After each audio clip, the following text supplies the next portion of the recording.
stage in T-minus 3, 2, 1. Oh my god, it's boom!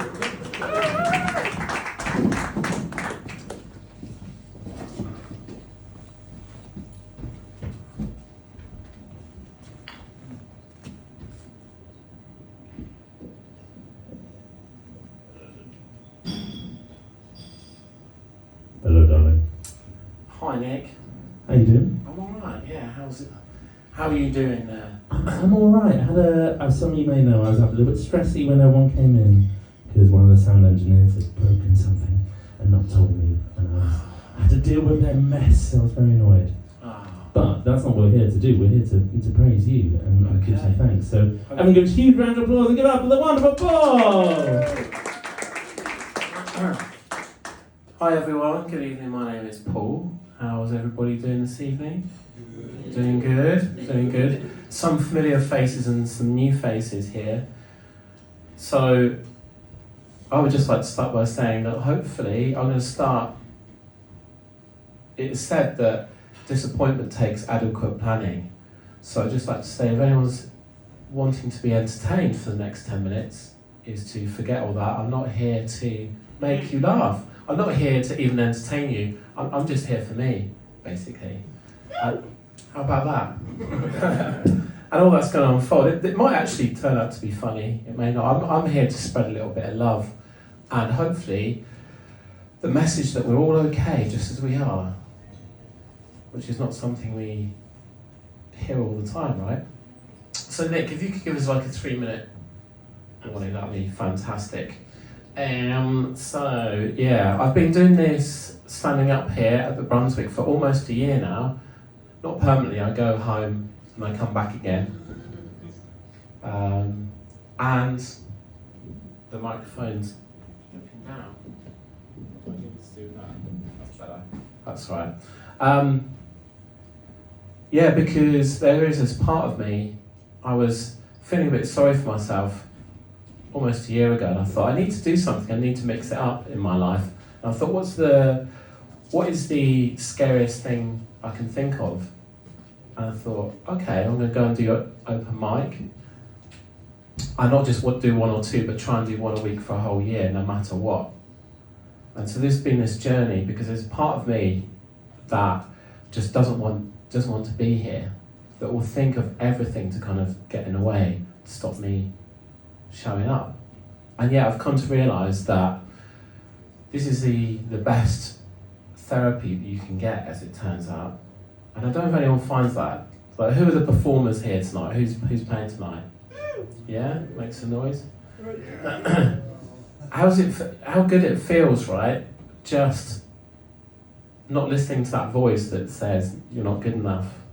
I don't know how much you can relate to that, but it happens to me all the time. Or no one's going to make you laugh, but then I can just say, well, I'm not here to make anyone laugh, and it's okay.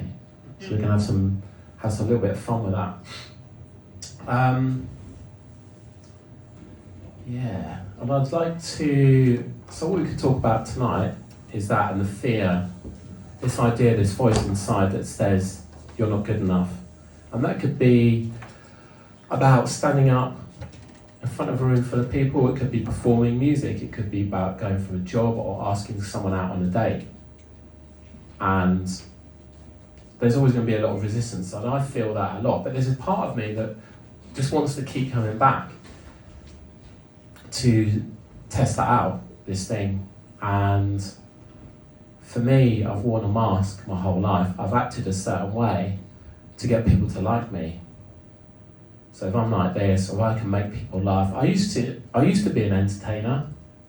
I used to go around making people laugh, but I found that was just to try and, I don't know, it was keeping people away for some reason. So this is what I'm here to do. And do you know about this term, the shadow? The shadow aspect of ourselves. Jung? Yeah, Carl Jung, exactly. Yeah. So he spoke about the shadow, and for those that aren't familiar, the shadow is all the stuff that we have to hide from the world. Like for me, I'm trying to make peace with my inner serial killer.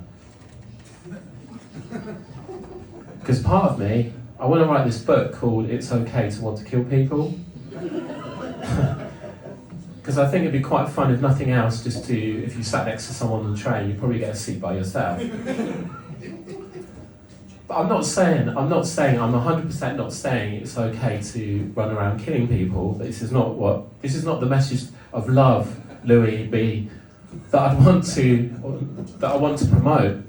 But it's like the more we keep this stuff in the shadow, the more that this controlling part of myself, that if people are taking too long or dawdling, what I perceive dawdling on the pavement, it could be for any reason, or they're just going about their day.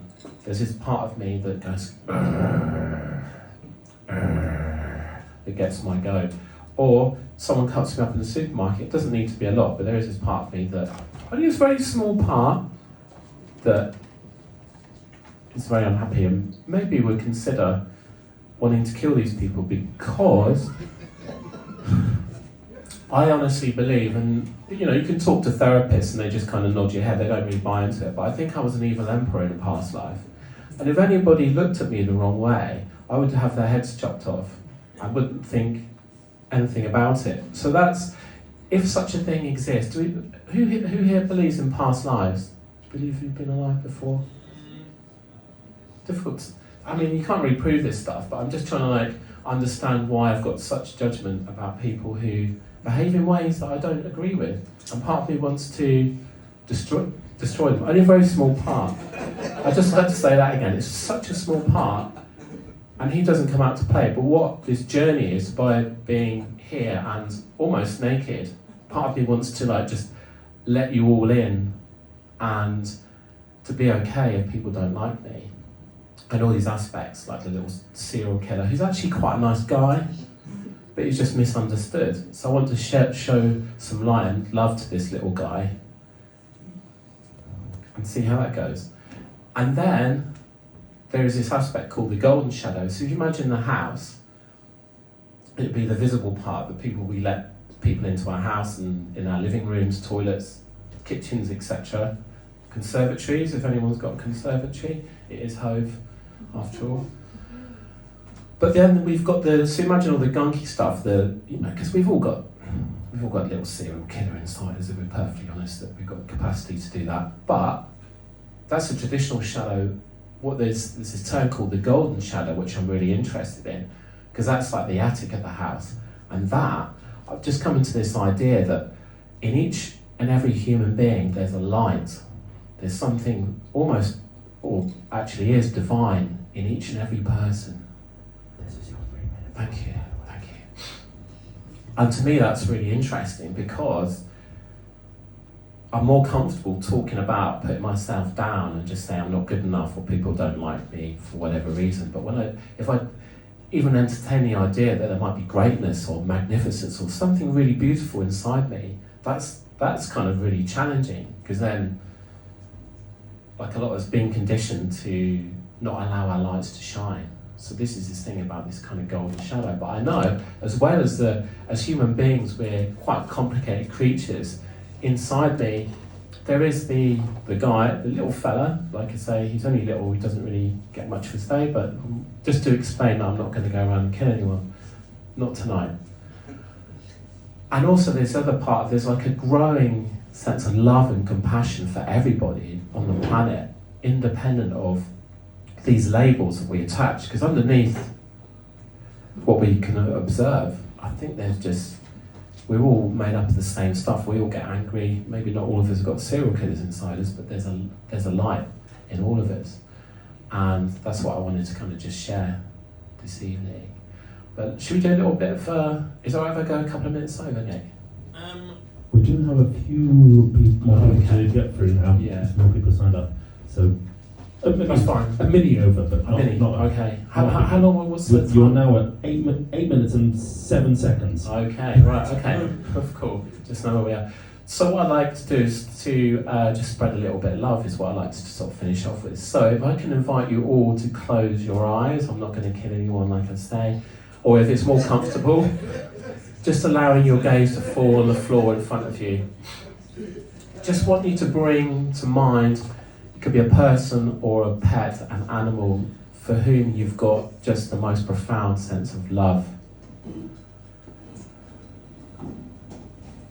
And And just feel that feeling. All you need to do is to think of that person or creature, to that warm fuzzy feeling.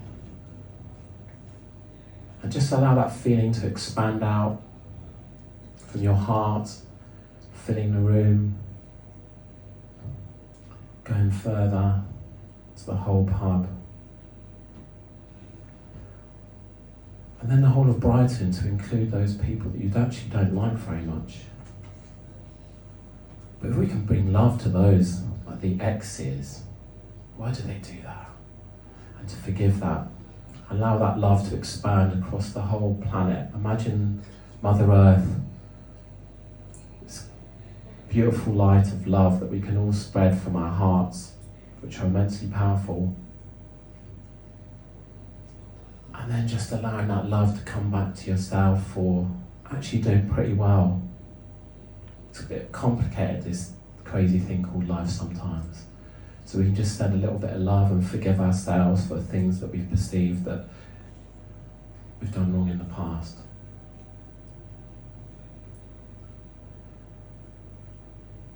And then just remembering that this is something we can tap into at any time. How quickly it can be if we're on a bus, rather than wanting to kill people, we can also spread a lot of love.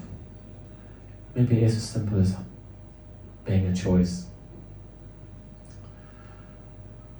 Yeah, just feeling that feeling. And it's okay to be you. It's safe to be you. It's okay to shine. It's safe to shine. Okay, that's probably about 11 minutes now. So thank you very much for listening. It's been lovely I'm looking forward to seeing everybody entertain, and thank you for listening. Thank you for allowing me to be here. Everybody, please give up a beautiful Paul and give us some applause. Thank you so much, Paul. You are my hero. Next up the stage, we're gonna have It's Clown Syndrome and some music.